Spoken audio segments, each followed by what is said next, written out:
सभी ध्यानी मित्रों को मैं नम्रता स्वागत करती हूँ।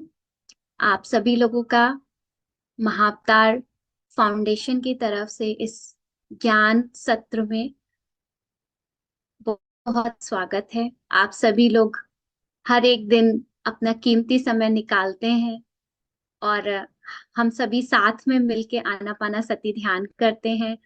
जैसा कि कल भी सर ने बताया कि जब हम एक साथ मिलकर ग्रुप में ध्यान करते हैं तो ध्यान की ऊर्जा कहीं ज्यादा बढ़ जाती है। और उनसे इस ध्यान करने से उन लोगों को भी फायदा होता है जो जिनके पास कम ऊर्जा है, जो अकेले ध्यान नहीं कर सकते हैं। तो ग्रुप मेडिटेशन या प्रकृति में जाके ध्यान करना या संगीत के साथ ध्यान, पिरामिड में बैठ के या पिरामिड कैप लगा के ध्यान, इस तरह के 5 तरह के जो ध्यान है वो हमारे प्रिय गुरु ब्रह्म ऋषि पितामह पत्री जी ने बताए हैं। तो हम सभी हर एक दिन आनापानासती ध्यान का अभ्यास करते हैं। ये ध्यान हमें शारीरिक स्वास्थ्य, मानसिक शांति, हमारे अच्छे रिश्ते और हमारी आत्मा की उन्नति में सहायक है। तो एक दिन फिर से हमें ये स्वर्णिम अवसर मिला है एक साथ ग्रुप मेडिटेशन करने का। तो आप सभी लोगों से मैं प्रार्थना करूंगी कि आप लोग अपना एक कंफर्टेबल पोजीशन में आ जाएं, अपने पैरों को क्रॉस करें, हाथों की उंगलियों को इस तरह से क्लैप्स करके आराम से अपनी गोद में रख लें और कोमलता बंद कर लें। ना ही कोई सोच, ना ही कोई विचार, केवल आती हुई और जाती हुई सरल, सहज, स्वाभाविक सांसें। सांसें ही हमारा गुरु है, हमारा मार्गदर्शक है, हमारी सच्ची दोस्त है। बहुत से विचार काम ही है आना, तो हमें उन विचारों पे ध्यान नहीं देना है। हमें केवल और केवल उन विचारों से बातें नहीं करनी और अपनी सांसों से जुड़े रहना है।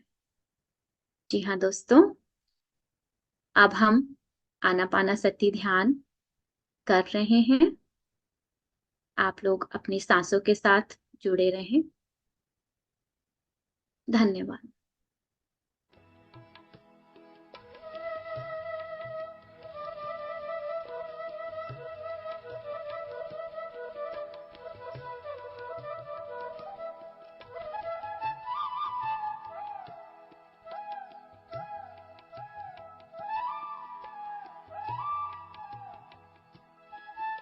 हर एक सांस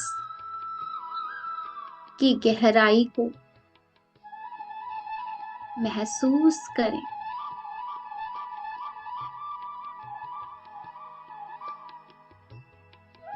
किसी भी तरह का जोर या जबरदस्ती हमें अपने सांसों के साथ नहीं करनी है। सरल, सहज, स्वाभाविक सांसें।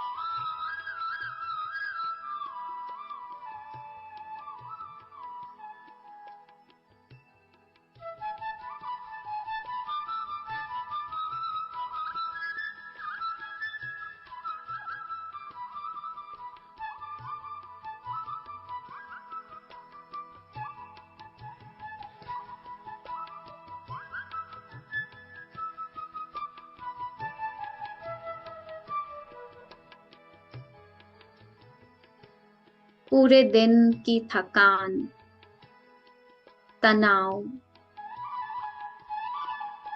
अब हम ध्यान के माध्यम से अपने आप को शांत कर रहे हैं, शिथिल कर रहे हैं।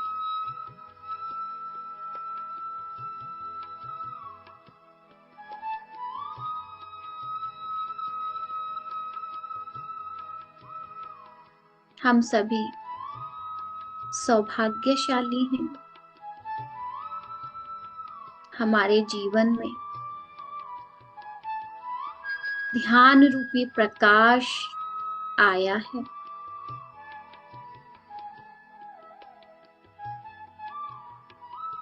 ये प्रकाश हमें आत्मनिर्भर बना रहा है।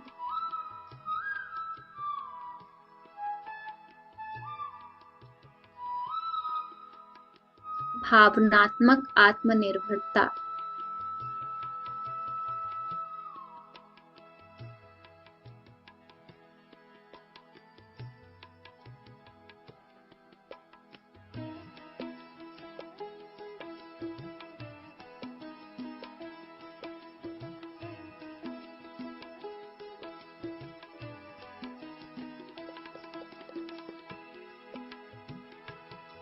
शारीरिक स्वास्थ्य।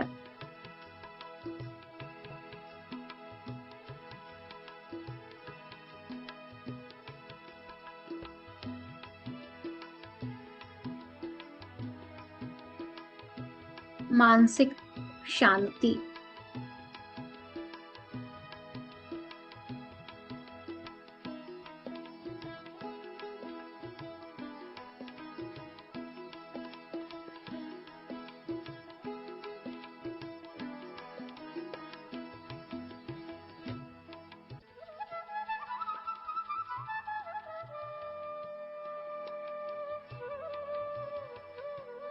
साथ ही साथ आर्थिक संपन्नता।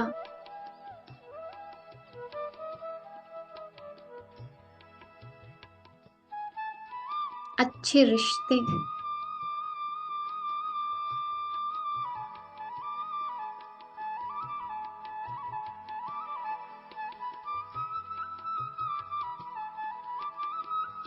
प्रचुरता हर क्षेत्र में।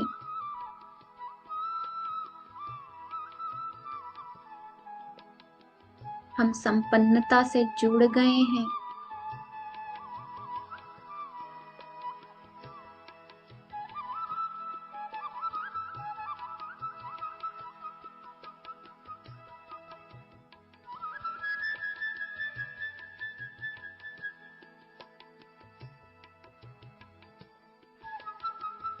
जी हाँ दोस्तों,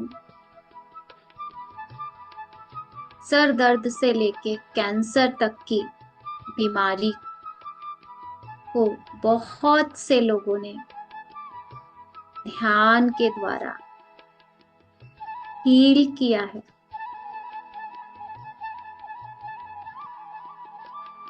बहुत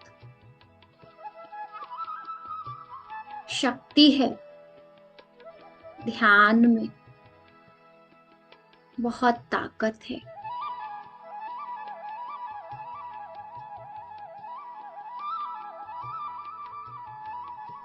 अपने आप को समर्पण के भाव में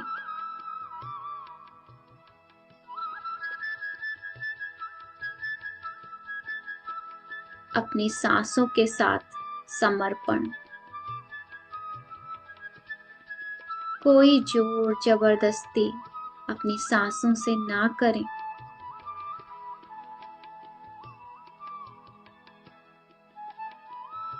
एक दृष्टा के भाव से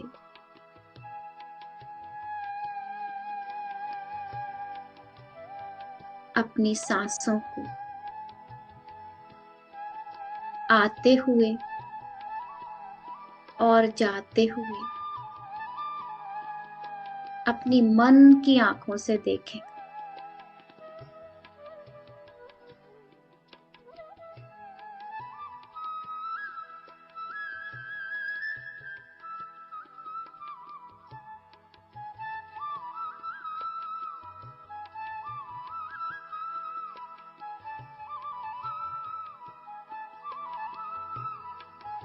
जब भी कोई विचार आए तो उस विचार को वहीं पे कट करें। आप उस विचार को ये बता दें कि ये समय मेरे ध्यान का है। ध्यान आत्मा का भोजन है।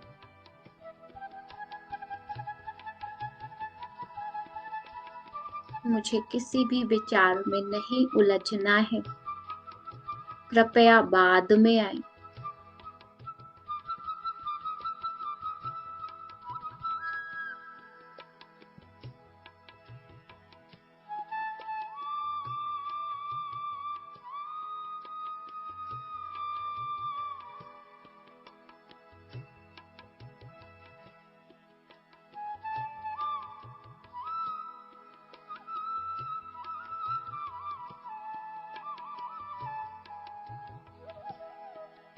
हाँ बोलो, क्या हुआ? कुछ नहीं, कोई नहीं है, डोंट वरी। ठीक है।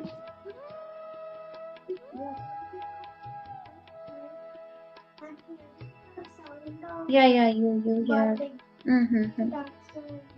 No problem.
जब हम अपने आप को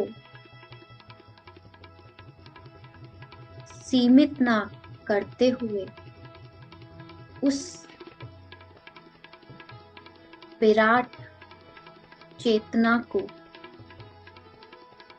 विश्वास के साथ समर्पित कर देते हैं, तो वह हमारे जीवन का स्वरूप ही बदल देती है।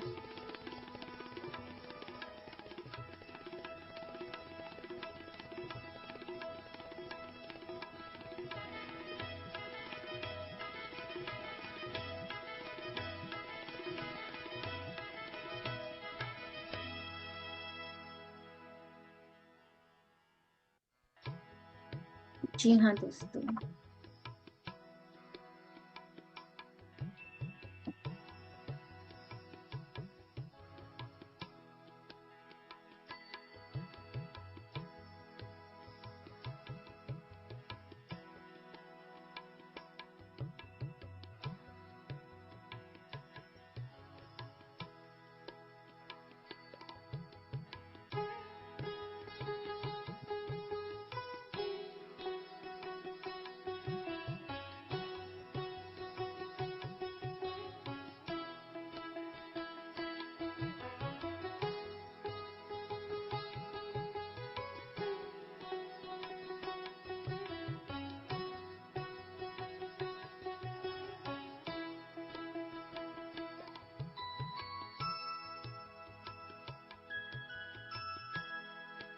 अपनी हर एक सांस के साथ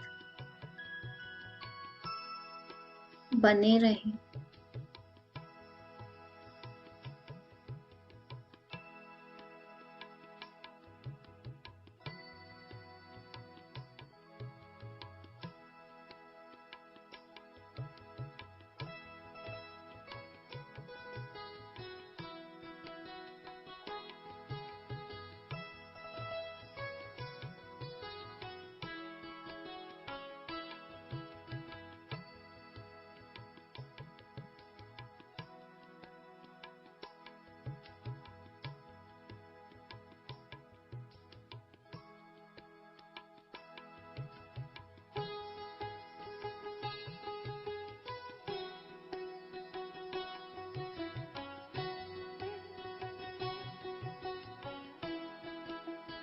एक दिन में एक मनुष्य के मस्तिष्क में 60,000 विचार आते हैं।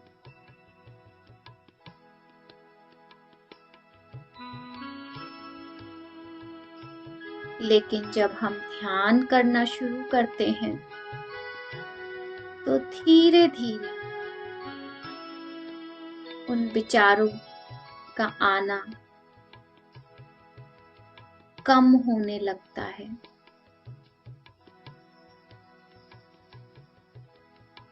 हम अपने विचारों के प्रति जागरूक रहने लगते हैं कि किस तरह के विचार हमारे मस्तिष्क में हैं।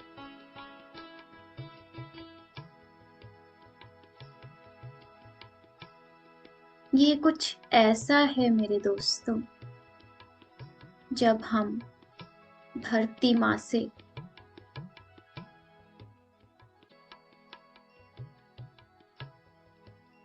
पानी को खोजते हैं, जल को खोजते हैं, और जब खुदाई प्रारंभ करते हैं तो सबसे पहले कंकड़, पत्थर, मिट्टी, उसके बाद में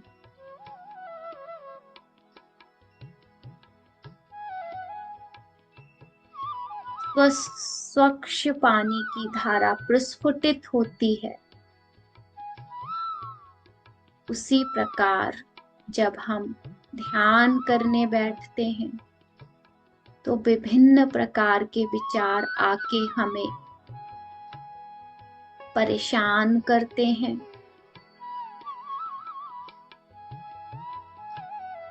लेकिन हमें उन विचारों से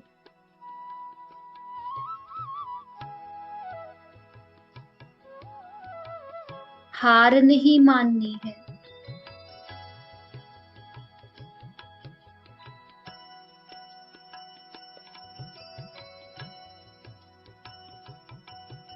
उनसे बातें ना करते हुए केवल अपनी सांसों पे ध्यान देना है। बस कुछ ना करना ही ध्यान है, कुछ ना सोचना ही ध्यान है।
जी हाँ दोस्तों, केवल और केवल आती हुई और जाती हुई सांसें।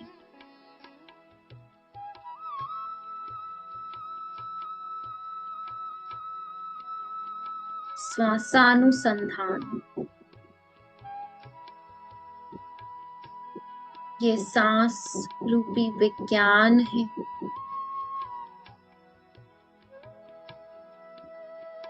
हम चेतना से बने पदार्थ हैं।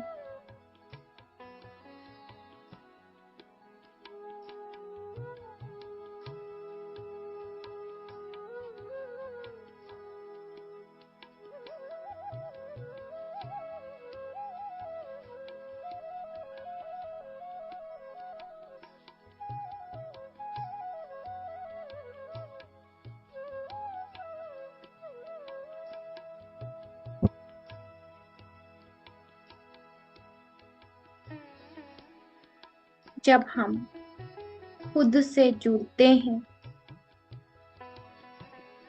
हमारे भीतर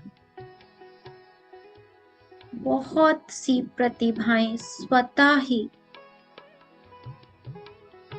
निखरने लगती हैं।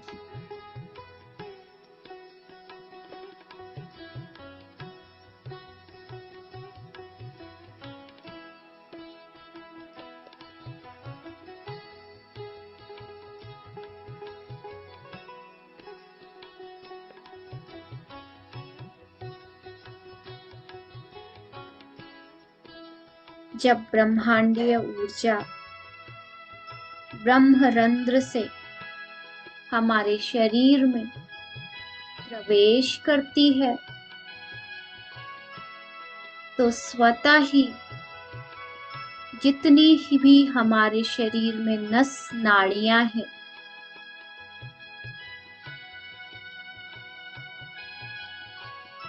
वो स्वच्छ, निर्मल बन जाती हैं।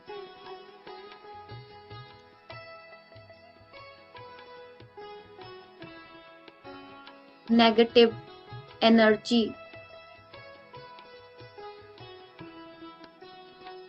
ब्लॉकेजेस के रूप में स्वतः ही आपसे दूर चली जाती है।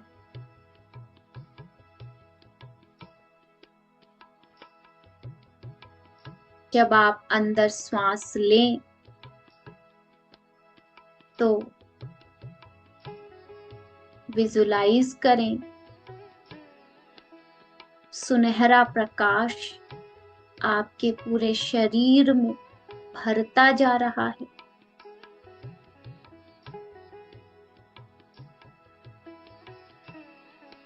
और जब आप सांस छोड़ें, तो मन की आंखों से देखें कि नकारात्मक ऊर्जा आपसे दूर एक काले धुएं के रूप में चली जा रही है। आप पूरी तरह से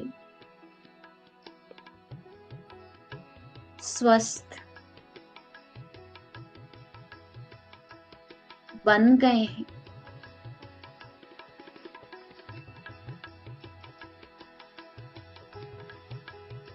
केवल और केवल अपनी आती हुई और जाती हुई सांसों पे ध्यान दें, और कुछ नहीं करना है मेरे प्यारे दोस्तों।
अपनी हर एक श्वास गुरु को नमन करें।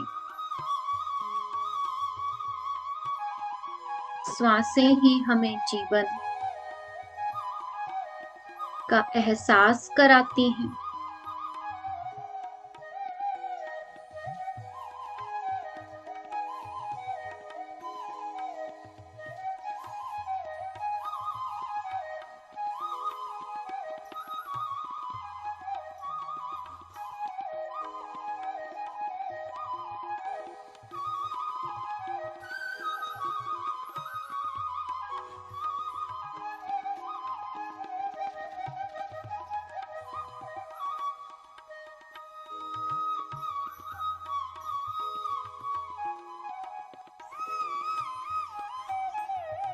ये जीवन बहुत मधुर है।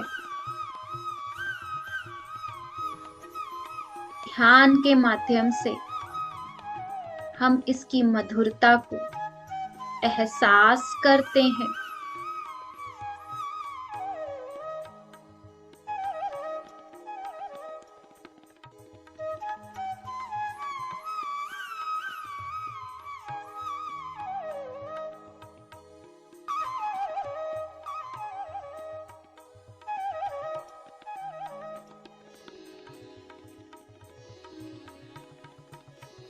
आप पूरी तरह से शांत और शिथिल होते जा रहे हैं।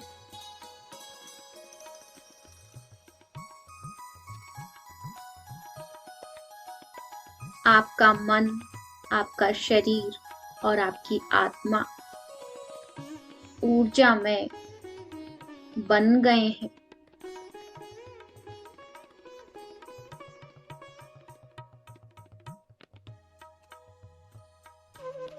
दिव्य प्रकाश आपके रोम रोम में फैल गया है।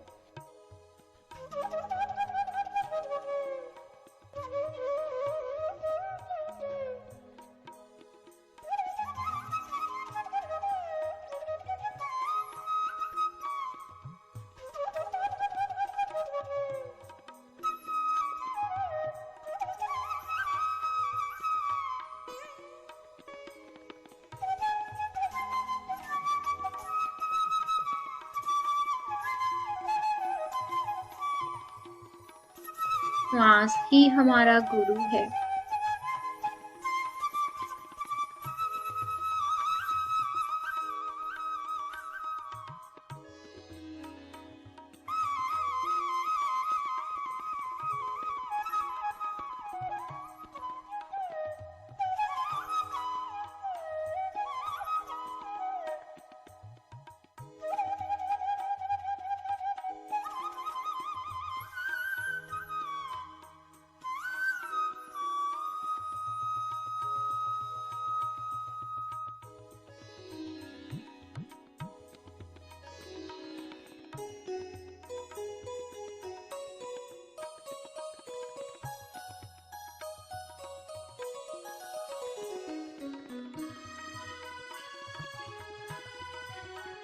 अब धीरे धीरे अपने भौतिक शरीर को महसूस करें।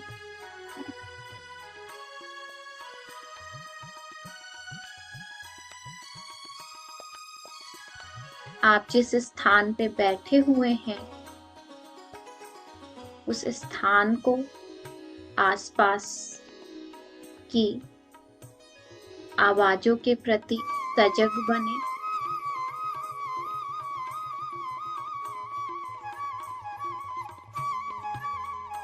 जो लोग अभी भी ध्यान में बने रहना चाहते हैं वो बने रहें। कोई जल्दबाजी ना करें ध्यान से बाहर आने में। जो लोग ध्यान से बाहर आ सकते हैं वो अपने हाथों की, पैरों की उंगलियों को हिलाएं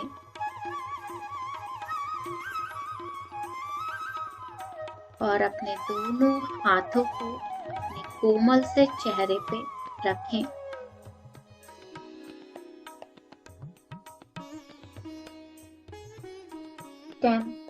9, 8, 7, 6, 5, 4, 3, 2, 1, 0।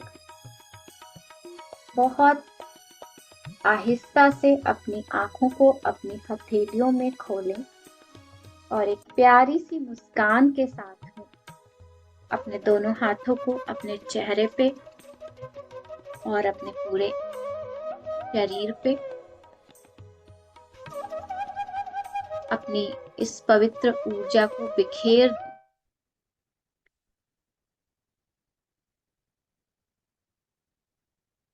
आज के इस ध्यान के लिए आप सभी लोगों को बहुत बहुत धन्यवाद। अब हमारे बीच में हमारी पिरामिड मास्टर अनुपमा मैम आ गई हैं। मैम का जोरदार तालियों से स्वागत करते हैं।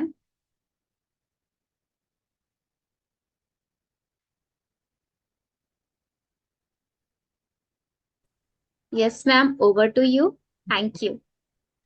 सभी को आत्मा वंदन और इस खूबसूरत ध्यान के लिए अपने आप को सब बधाई दें। और नम्रता जी, आपने बहुत खूबसूरत ध्यान करवाया, थैंक यू। और हम आज शुरू करते हैं सेशन अपना। आज का खूबसूरत टॉपिक है योग परंपरा, हमारे प्यारे पितामह पत्री जी की पुस्तक योग परंपरा। जो मुझे लगता है कि जो नए साधक हैं, जो ध्यान में नए नए आए हैं या ध्यान कर रहे हैं पर इस पुस्तक के बारे में अभी तक नहीं जाना, हर ध्यानी को ये पुस्तक जरूर पढ़नी चाहिए। एक्चुअल में ध्यान इतनी खूबसूरत चीज है ना कि हमेशा हमें लगता है ना कि मैं सही कर रहा हूं कि नहीं, मेरी प्रगति हो रही है कि नहीं। तो ये पुस्तक वास्तव में मानव जीवन में जब हम प्रवेश करते हैं, उसके बाद किन किन पड़ावों से होते हुए एक आत्मा वो पूर्ण आत्मा बनती है, इसका संपूर्ण ज्ञान स्टेप बाय स्टेप, छोटे छोटे एकदम एकदम ना, हर जन्म में जन्म दर जन्म हमारी कैसे प्रगति होती है इसको बताया गया है। तो पत्री सर ने कम से कम 1.5 लाख पुस्तकें पढ़ी थी। आप सोचिए, ऐसे डिवाइन मास्टर जिन्होंने इतना ज्ञान संचय किया, और जब उन्होंने कुछ लिखा होगा तो वो कितना अमूल्य होगा। तो ऐसे ही एक अमूल्य रत्न है उनकी किताब योग परंपरा, जिसमें वो बताते हैं कि वास्तव में इस चेतना का, जिसे हम अपने आप में महसूस करते हैं, इस कॉन्शियसनेस को इतना सुनते हैं, बताते हैं एक दूसरे को, ये वास्तव में है क्या, ये कैसे आती है और किन पड़ावों से होते हुए हम ये खूबसूरत मानव जीवन पाते हैं। पृथ्वी एक बहुत खूबसूरत पाठशाला है, हमने सुना, जहां हम अनुभव लेने आते हैं, कुछ सीखने आते हैं। तो सर बताते हैं कि ये जो सीखने का क्रम है, या मानव का विकास ही कैसे होता है, हम मानव योनि में ही कैसे आते हैं। तो इसके लिए सर बताते हैं कि चेतना का विकास सबसे पहले खनिज पदार्थ से, खनिज किंगडम से, मिनरल किंगडम से शुरू होता है। हम जानते ही हैं, जैसे अलग अलग तरह के क्रिस्टल्स, स्टोन्स हमने पहने भी हैं, लोगों को पहनते हुए देखा भी है, और इसकी एनर्जी भी हम महसूस करते हैं। हम अपने पिरामिड्स में भी क्रिस्टल्स लगाते हैं, तो इनमें भी एनर्जी होती है। तो सबसे पहले ये जो चेतना, ये कॉन्शियसनेस है, इसका जो पदार्पण होता है, ये जो आती है वहां मिनरल किंगडम से शुरू होती है। और मिनरल किंगडम में भी अलग अलग तरह के पत्थर, चट्टाने, पहाड़ होते हैं। तो कहते हैं कि सबसे ज्यादा चेतना का विकास बड़े बड़े पत्थरों में और क्रिस्टल्स में होते हैं। ये क्रिस्टल्स अब तैयार होते हैं अपने अगले पड़ाव के लिए, अगले प्रमोशन के लिए, और वो होता है वनस्पति जगत में। पेड़ पौधों के रूप में वो चेतना आगे विस्तारित होती है। पेड़ पौधों में भी देखिए कई तरह के पेड़ पौधे होते हैं, जंगली होते हैं, कई हमारे घर पे हम बागवानी करते हैं, कई ऐसे पौधे होते हैं जिसको हम पूजते हैं, जैसे तुलसी है, पीपल है, बरगद है। तो कहते हैं कि इनमें चेतना का विकास जो सबसे हायर, जिसमें कॉन्शियसनेस रहती है, वो रहती है फलदार वृक्षों में, जिसमें फल लगते हैं, और औषधीय वृक्ष, जिससे हमें दवाइयां मिलती हैं, और जिनकी हम पूजा करते हैं, जैसे अशोक है, पीपल है, आम है। इन पेड़ के अंदर, ऐसे वृक्षों के अंदर चेतना सबसे ज्यादा विस्तारित होती है। अब ये रेडी है अगले पड़ाव के लिए। और अगला पड़ाव होता है पशु जगत का। तो पशु जगत में भी शुरू शुरू में पहले जंगली पशुओं के रूप में जन्म लेते हैं, बहुत जन्मों के बाद फिर पशु योनि में रहते हुए मनुष्य के पालतू पशु के रूप में उनका जन्म होता है। बकरी, घोड़ा, गाय, आ, कुत्ता, बिल्ली जिसे हम पालते हैं, घोड़ा, गधा, सब तरह से ना। तो ये ऐसे पशु जो मनुष्य के पास में रहते हैं, तो उनमें संवेदनाओं को समझने की शक्ति ज्यादा होती है ना, वो हमारी फीलिंग्स को समझ सकते हैं। तो ऐसी चेतना ऐसे जो योनि में है, जो मनुष्य के ज्यादा निकट है, अब वो रेडी होते हैं अगला जन्म एज अ ह्यूमन बीइंग, मनुष्य के रूप में पाने के लिए। तो इस तरह से ये एक जन्म परंपरा, कैसे हम खनिज पदार्थ से चेतना का विकास होते होते हम मनुष्य योनि में आते हैं। अक्सर हम सुनते हैं ना कि बहुत अच्छे कर्म या 84 लाख योनियों में से गुजर कर हम आते हैं तो ये मनुष्य का जीवन मिलता है। तो ये 84 लाख जो ये योनियां है वो इस तरह से पूरी होती हैं। सोचिए, खनिज में कितना सारा आपको ट्रेवल करना है, उसके बाद आप वनस्पति जगत में आते हो, फिर पशु जगत में आते हो, उसके बाद आप मानव रूप में आते हो। इसी के साथ पति सर बताते हैं कि इस तरह से, तो ये एक प्रोसेस तो ये हो गया कि इस तरह से आते हैं। एक बताते हैं कि एक बार जब आप मनुष्य योनि में आ गए, है ना, उसके बाद में जब एक आत्मा पूर्ण आत्मा बन जाती है, एक एनलाइटेड बीइंग बन जाती है, तो वो को क्रिएटर का काम करना शुरू कर देती है। को क्रिएटर को आप इस तरह से समझिए कि वो पूर्ण आत्मा अपने अंश रूप में स्वयं जन्म न लेके अपने अंश, अपनी थोड़ी सी ऊर्जा, अपनी थोड़ी सी लाइट किसी एक ह्यूमन बीइंग में, उसके थ्रू वो जन्म लेकर के मानव कल्याण का काम करती है, इस पृथ्वी पर आती है। अगर कोई उसकी लर्निंग, कोई लेसन्स बच गए हैं तो वो उसे इस तरह से पूरा करती है। तीसरा सर बताते हैं कि इस पृथ्वी पर कई बार होते हैं कि अब हम जब यहाँ ध्यान से जुड़े हैं, हम काफी चीजों को, एनर्जी को समझने लगे हैं, तो हमें पता है कि ये एक ही लोक नहीं है। पृथ्वी के अलावा भी बहुत सारे लोक हैं जहाँ जीवन चल रहा है। तो इसी तरह से अन्य ग्रहों के, नक्षत्रों के लोग भी पृथ्वी पर आते हैं हमारी मदद करने के लिए, या कुछ सीखने के लिए, या पृथ्वी का उत्थान करने के लिए। तो ऐसे लोग जो बाहर से आते हैं उनको पूरा जन्म लेने की जरूरत नहीं थी, वो एज अ ह्यूमन बीइंग ही धरती पर आ जाते हैं, अपना काम करते हैं, जो उनको वो मिशन लेकर आते हैं उसको पूरा करते हैं और वापस चले जाते हैं।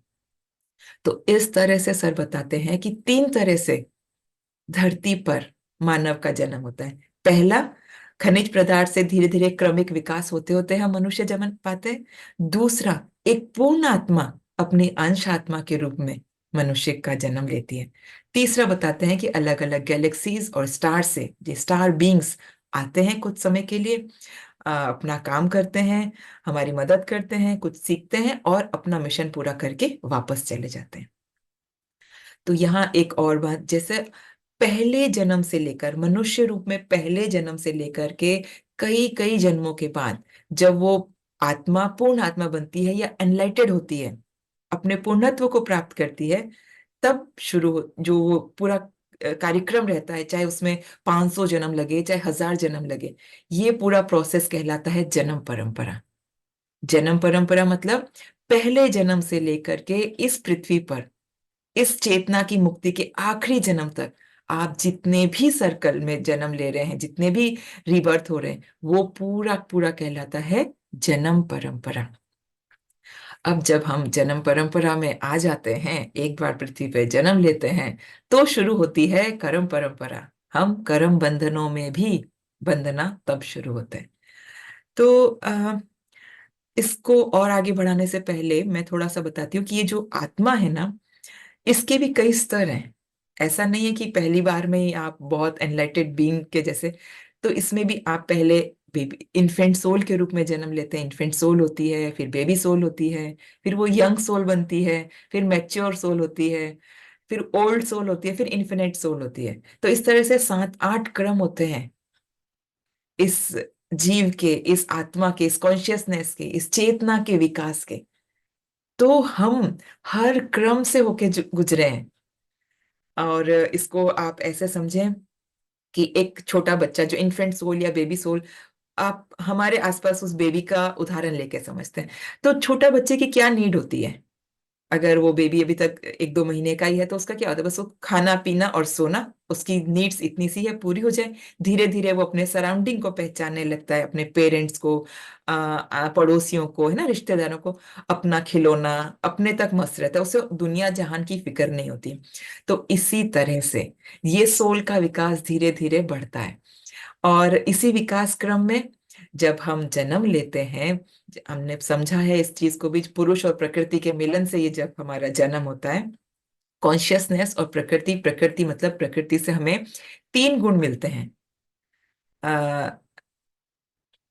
अ, तमस, रजस और सत्व।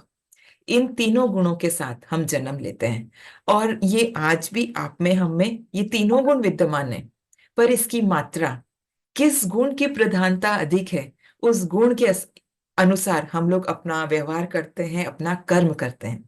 तो जैसे जो तमस गुण में है, तमोगुण में क्या है कि उसको बस अपना तक सीमित ही रहेगा। इसमें आप बेबी सोल को, इन्फेंट सोल को रख सकते हैं, जो अपना खाना पीना, अच्छा घर परिवार, बच्चों की बढ़िया शादी और अपने तक सीमित रहते हैं। तो इसी क्रम में इस तमोगुण के अंदर ही एक आत्मा, ये जो एक चेतना जिसे हम कहेंगे, वो कम से कम 30% अपना लाइफ स्पेन इसी के साथ तमोगुण में ही व्यतीत करती है।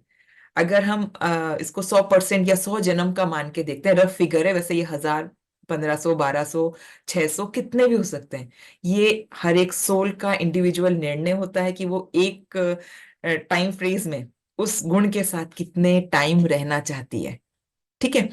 तो सबसे पहले उदाहरण के लिए अगर हम 100 जन्म मान के चलें, तो कम से कम 30 जन्म वो इस रजोगुण, तमोगुण के साथ रहती है। उसके बाद जब उस वो अपने भौतिक सुख सुविधाओं से संपन्न रहती है, सेटिस्फाइड हो जाती है, बहुत अच्छा जीवन यापन कर लिया, तब उसकी थोड़ी सी इच्छा बढ़ती है कि अब मुझे लोग भी जाने, है ना, मेरा रुतबा हो, मुझे पहचान मिले, मेरा राज्य हो। तो उसमें मैं और मेरे की भावना बहुत अधिक होती है, अपना प्रभुत्व दिखाना, अपनी इंपॉर्टेंस दिखाना। तो रजोगुण के साथ में फिर 30% जन्म वो लेगी। और इसमें रहते हुए वो काफी दुख सुख सब भोगती है, कई कर्म बंधन बनाती है, पर फिर भी उसको ना आनंद आता है, वो उसमें तृप्त होती है, मतलब उसे अच्छा लग रहा होता है कि हाँ अच्छा है, मेरा इतना रुतबा है। तो ऐसे में अगर हम उदाहरण में अपने आसपास देखना चाहें, तो अभी राजनेताओं को आप इस श्रेणी में रख सकते हैं, खिलाड़ियों को रख सकते हैं, या कुछ ऐसे आध्यात्मिक गुरु जो हर समय अपने चेले चपाटों के साथ, मतलब होता है ना, अनुयायियों के साथ घिरे रहते हैं, और उन्हें अपनी प्रशंसा सुनना, अपनी जय जयकार कराना, या अपने होने का, अपने बुद्धत्व का, या अपने प्रेजेंट का अ, बोध कराते रहना कि यस मैं कुछ हूँ, लोग मेरे इतना सम्मान करते हैं। तो इस तरह के लोग रजस गुण में होते हैं। अब इस तरह का भी जीवन भोगते भोगते उसको समझ आने लगता है काफी जन्मों के बाद कि मेरे पास सब कुछ है, बहुत बढ़िया जीवन है, इतने लोग भी मुझे सम्मान करते हैं, पर फिर भी ये सारे जो सुख है ना, ये सब क्षणिक है। कुछ समय मुझे अच्छा लगता है, पर उसके बाद मुझे वो आनंद, वो शांति, वो सुकून महसूस नहीं हो रहा जो मैं चाहता हूं, मतलब एक इनर पीस, एक वो शांति की अनुभूति। तो जब इस तरह का विचार, इस तरह की लालसा जागती है कि मतलब मुझे शांति चाहिए, वास्तविक शांति, आनंद क्या होता है, जब ऐसे भाव के साथ एक आत्मा जन्म लेती है, तो ऐसे में उसके सत्व गुण की प्रधानता अधिक होती है। सत्वगुण अब उसका ध्यान भौतिक सुख सुविधाओं, भौतिक आनंद की तरफ नहीं है। अब वो चाहता है कि मैं कौन हूं, ये आंतरिक शांति क्या होती है, अ, वो ब्लिस को कैसे फील कर सकते हैं। अगर हम इसको उदाहरण के उसमें देखें जाए, तो रामायण के जो 3 भाई हैं, कुंभकर्ण, रावण और विभीषण जी, तो इन तीनों का उदाहरण देखिए। तो सबसे पहले अगर कुंभकर्ण को देखें, तो उनका क्या था? सिर्फ खाना पीना और सोना। तो हम उसको तमस गुण की प्रधानता उनमें सबसे अधिक थी। रावण को देखें तो उसमें रजस की कितनी प्रधानता थी, है ना। खुद का इतना अच्छा राज्य, स्वर्ण नगरी, फिर भी कभी कुबेर के वहां पे हमला कर दिया, कभी इंद्र पे हमला कर दिया। मतलब मैं, मेरा राज्य, मुझे बड़ा, मैं शक्तिशाली। तो ये जो मैं के भाव साथ होते हैं ना, तो ये हो गया आपका रजोगुण। उसके बाद सत्वगुण, जैसे विभीषण थे तो वो भी उन्हीं के भाई, लेकिन उनमें ये सांसारिक, ये भौतिक इच्छाएं कम थी, है ना। उनको आध्यात्मिक अंदर की यात्रा की इच्छा अधिक थी। तो ये एक छोटा सा उदाहरण है कि अगर हम इसको समझना चाहें तो किस गुण की प्रधानता होती है, तो किस तरह का व्यवहार होता है। ये तीनों गुण हम में, सब में विद्यमान है, लेकिन जिसकी प्रधानता होती है उसके साथ हम अपना व्यवहार करते हैं। तो यहाँ पर अ, अब ऐसे हमने समझ लिया कि इस तरह से हम अपने गुणों के हिसाब से अपना व्यवहार करते हैं। तो पत्री सर क्या बोलते हैं, आपको किसी को जज नहीं करना है ना। कोई कंप्लेन मत करिए, किसी को जज मत करिए कि वो ऐसा क्यों है, वो समझता क्यों नहीं है। तो अब खूबसूरत बात समझिए कि एक ही परिवार में आ, एक यंग सोल हो सकती है, एक ओल्ड सोल हो सकती है, और एक बिल्कुल इन्फेंट सोल भी हो सकती है। अब सबको अपनी लर्निंग सीखनी है ना। किसी को क्षमाशीलता सीखनी है, तो वो वहां पर है। तो इसलिए भौतिक शरीर में हो सकता है वो इंसान अभी 70-80 साल का हो, लेकिन उसका ध्यान में, आध्यात्म में मन नहीं लगता, क्योंकि उसकी प्रधानता, वो एक बेबी सोल है। तो उसको बस खाना पीना सोना, अपनी सुविधाएं, अपना अपना जितना उसका काम है उतना करना ही अच्छा लगता है। अब वो चाहे तो भी एक ओल्ड सोल की या एक मेच्योर सोल की तरह बिहेव नहीं कर सकता। तो हमारे घर में भी एक 80 साल के व्यक्ति में भी एक बेबी या इन्फेंट सोल हो सकती है। इसलिए जज मत करिए। हर एक अपने इस क्रम के विकास में, सीखने के दौर में चल रहा है। धीरे धीरे, इस जन्म में नहीं तो अगले जन्म में वो सीखेगा ही। और अगर हम और इसको गहराई से समझना चाहें तो हम उदाहरण ले सकते हैं हिरण्यकश्यप और प्रहलाद का। प्रहलाद जो कि बॉडी फॉर्म में देखे तो 9-10 साल का बच्चा था, है ना। लेकिन सोल के लेवल में देखें तो वो एक बहुत ओल्ड सोल था, है ना। इन्फेंट सोल की कैटेगरी में भी उसको रख सकते हैं। उसे समझ थी कि क्या सही है, क्या गलत है, ईश्वर कौन है, वो ऊर्जा क्या होती है। हिरण्यकश्यप का इतना कहने के बाद कि मैं ही इस राज्य का पोषण करता हूँ, मुझे ही भगवान की तरह माना जाए, मेरी जय जयकार हो, लेकिन उसी के अपने पुत्र प्रहलाद ने इनकार कर दिया था। तो ये हमारी सबकी सोल जर्नी है। ये मतलब आप सब इस चीज को रिलेट करके देखिएगा, और मैं चाहूंगी आप बहुत गहराई से इस बात को धीरे धीरे सुन करके मनन करिएगा कि कैसे हम आगे बढ़ते हैं। तो अब हमने जाना कि हम कैसे पृथ्वी पर आए, है ना, कैसे कर्म बंधन में बंधे, किस तरह से गुणों की प्रधानता के हिसाब से हम अपने कर्मों को, अपने कार्यों को करते हैं। तो अब आगे आता है इसमें जब सत्व गुण के साथ, है ना, सत्व गुण की प्रधानता के साथ जब व्यक्ति ने जन्म लिया, उसको समझ में आने लगा कि अच्छा, मैं कौन हूँ, वो आंतरिक शांति क्या है, ये भगवान की जो बात होती है वो भगवान क्या है ना, वो शक्ति क्या है जो इस पूरी पृथ्वी को चला रही है। जब ऐसे भावों के साथ मनुष्य, वो आत्मा जन्म लेती है, तब शुरू होती है योग परंपरा। कितना खूबसूरत है। इससे पहले तक जन्म में न उसके जीवन में ध्यान है न ज्ञान है, सिर्फ अपनी उत्तर जीविका के लिए, अपने खाने पीने रहने सोने के लिए ही वो अवेयर है।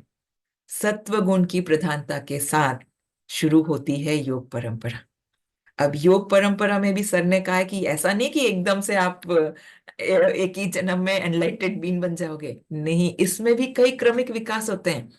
आत्मा कई जन्म लेती है और धीरे धीरे बढ़ते हुए वो अपने बुद्धत्व तक पहुंचती है।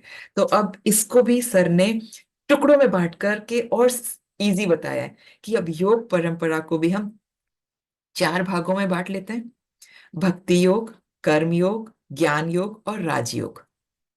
ठीक है, ये 4 कर्म बन गए। और इसको भी सर ने सब डिवाइड कर दिया कि कर्म योग भी, कर्म योग पार्ट 1 और पार्ट 2 है, ज्ञान योग भी पार्ट 1 और पार्ट 2 है, और एक राजयोग है।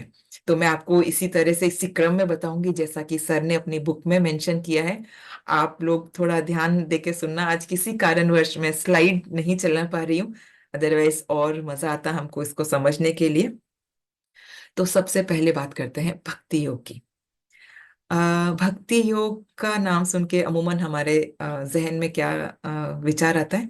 भक्ति योग मतलब कि किसी इष्ट की, किसी मूर्ति की या अपने आराध्य की जिसके प्रति हमारे में श्रद्धा है, उसकी पूजा पाठ करना, पूरे रूप से समर्पित होकर उसको भजना, उसके अंदर ही लीन हो जाना।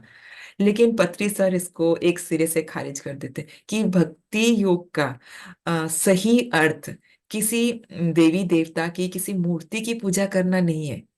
भक्ति योग का मतलब है अपने सच्चे स्वरूप से रूबरू होना, मिलना। जैसे अगर आप कृष्ण जी से, बुद्ध से, जीसस से, नानक जी से जिससे कनेक्ट कर पाते हैं, जिसके प्रति आप में श्रद्धा जागृत होती है, आप उनके गुण देखिए, वो क्या गुण है जो आपको आकर्षित करते हैं, और वो गुणों को अपने अंदर विकसित करने का प्रयास करिए, क्योंकि वो और आप अलग नहीं हैं। यही चीज हमें समझनी है।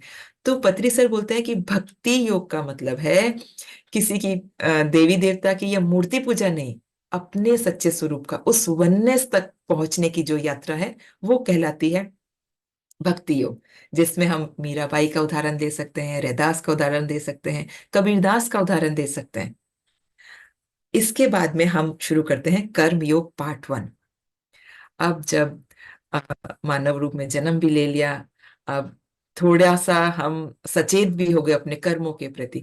तो कर्मयोग पार्ट 1 में क्या होता है कि इंसान जब सत्व गुण की प्रधानता के साथ अपने आप को समझने का प्रयास कर रहा है, उस अनुसार ढलने का प्रयास कर रहा है, तो पार्ट 1 में भी 4 इसके स्टेप रहते हैं। ऐसा नहीं कि पहली बार में ही वो बहुत उन्नत हो जाएगा, नहीं। पहले कुछ वर्षों तक उसे समझ में आएगा कि मुझे किसी के साथ बुरा व्यवहार नहीं करना चाहिए ना, किसी के प्रति हिंसा नहीं करनी चाहिए। तो इस पहले क्रम में वो शाकाहार की ओर बढ़ता है। उसे लगता है कि मैं अपने बीवी बच्चों के साथ अच्छा व्यवहार करूं, मेरे वजह से किसी का दिल ना दुखे, है ना। तो वो अपने परिवार के साथ, समाज के साथ अच्छा व्यवहार करता है। तो पहला स्टेप हो गया, वो अपना व्यवहार बदलता है, शाकाहार की तरफ आता है, अहिंसा की तरफ बढ़ता है, उसके मन में जीव जंतुओं और के प्रति प्रेम जागृत होता है। दूसरी अवस्था आती है जिसमें उसे लगता है कि अगर मैं किसी का बुरा नहीं करता तो अच्छा है, लेकिन अगर मैं किसी का अच्छा नहीं कर सकता तो मैं किसी का बुरा भी मुझे नहीं करना है, और यदि मैं सक्षम हूं तो मुझे किसी की भलाई भी करनी चाहिए, किसी की मदद भी करनी चाहिए। तो उसे लगता है कि अगर मैं किसी की मदद करूंगा तो बदले में भगवान भी मुझे अच्छा आशीर्वाद देंगे, मेरा भी अच्छा होगा, भला होगा। तो इस विचार के साथ कि मैं सक्षम हूं और मुझे दूसरों की भलाई करनी चाहिए, तो वो शुरू करता है दूसरों की मदद करना। अगर उसके पास अन्न है तो अन्न, धन, जिस तरह से भी वो चाहे। तो हम अपने आसपास देखते हैं ना कि कई लोग चैरिटी सत्संग करवाते हैं, हॉस्पिटलों का निर्माण कराते हैं, है ना। इस तरह का काम वो करना शुरू करता है। इसी क्रम में तीसरी अवस्था आती है। अब तक दूसरी अवस्था तक वो जो ये काम कर रहा था ना, उसके पीछे उसका मंशा क्या थी कि मैं करूंगा भला तो मेरा भी होगा भला। लेकिन तीसरी अवस्था तक, तीसरी स्टेज तक आते आते उसको ना लोगों का भलाई करने में एक आनंद आने लगता है। उसके किसी के प्रति अच्छा काम करने के बाद उसे ना सेटिस्फेक्शन मिलता है कि ओह चलो, मेरे थ्रू भगवान ने इसकी मदद करवाई। गीता में भी सोच हमने पढ़ा ना, कर्मण्येवाधिकारस्ते, मतलब कर्म करते जाओ, फल की इच्छा मत करो। अब तीसरी अवस्था में आते आते अब उसके मन में ये भाव आ जाता है कि मुझे बस कर्म करने, फल की इच्छा नहीं करनी है, फल तो जो होगा, जो मिलेगा मुझे मिल ही जाएगा। अब वो फल की तरफ भी लालायित नहीं है उसकी, मतलब मिले तो ठीक है, नहीं मिले तो उसको ना लोगों की मदद करके ये आनंद आ रहा है। तो तीसरी अवस्था में वो क्या आ गया, अब वो फल की इच्छा के बिना लोगों की मदद कर रहा है। अब इसी मदद में बढ़ते बढ़ते आगे क्या होता है कि अब वो समझने लगता है कि ये जो मैं कर रहा हूं या मेरे द्वारा जो लोगों की मदद की जा रही है ना, तो ये करने वाला मैं नहीं हूं, ये कोई और डिवाइन एनर्जी है जो मेरे थ्रू करवा रही है। अब यहाँ वो धीरे धीरे ये जो कर्ता का भाव है, इसे छोड़ने का प्रयास करता है। हमने अक्सर, आप भी विचार करिएगा, कई आपको ऐसे समाज सेवक मिले होंगे जो कहते हैं कि नहीं नहीं मैं नहीं कर रहा हूँ, ये तो ईश्वर है, उसकी दया से हो रहा है, वो करवा रहे हैं, है ना। तो अब धीरे धीरे ये कर्ता का भाव भी छूटने लगता है। अब उसे लगता है कोई डिवाइन एनर्जी है जो मेरे से ये करवा रही है। तो देखिए कितना खूबसूरत है। कर्म योग पार्ट 1 में ये 4 स्टेजेस हैं। पहले तो वो उसमें अहिंसा का भाव आता है, सबके प्रति प्रेम का भाव आता है। दूसरी स्टेज में उसको क्या होता है कि अगर मैं किसी का भला नहीं कर सकता तो बुरा भी ना करूं, और मैं अगर सक्षम हूं तो दूसरों की मदद भी करूं। तीसरे स्टेज में आता है कि उसे लगता है कि अगर मैं मदद करूंगा तो मेरे साथ भी अच्छा होगा, है ना। तो ऐसे करते कर क्रमिक विकास होता है, और अंतिम चौथी अवस्था में आते आते उसे लगता है कि मैं करता नहीं हूं, मैं निमित्त हूं। लेकिन कर्मयोग पार्ट 1 में और कर्मयोग पार्ट 2 में बस इतना सा डिफरेंस है कि पार्ट 1 में जब तक वो रहता है ना, तब तक वो कर्ता के भाव को छोड़ने का प्रयास करता है। पूरी तरह से वो छूटता नहीं है, कहीं ना कहीं वो कर्ता का भाव आ जाता है। तो धीरे धीरे ऐसे वो आगे बढ़ रहा है। तो जब ये कर्मयोग पार्ट के 1 के बाद में अब आता है ज्ञान योग। तो अब जब उसको पता चला कि मैं तो निमित्त हूं, कोई डिवाइन एनर्जी है जो मेरे थ्रू करवा रही है, तो अब वो उस डिवाइन एनर्जी की तलाश में कि वो क्या है जो करवा रही है, इसकी तलाश में आगे बढ़ता है। तब उसके जीवन में शुरू होता है ज्ञान योग। ज्ञान योग में भी देखिए आप, सबसे पहले तो वो सुनता है ना, श्रवण होता है, अलग अलग सत्संग में जाता है, धार्मिक पुस्तकों का स्वाध्याय कहीं हो रहा है तो वो सुनता है।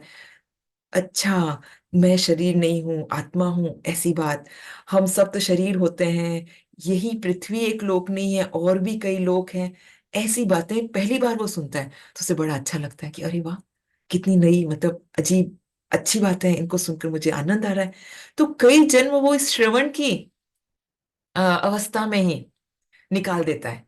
आप यहाँ एक चीज बहुत नोटिस करिएगा कि हर अवस्था में हर आत्मा का ये फ्री विल होता है कि वो उस अवस्था में कितने जन्म तक रहना चाहती है।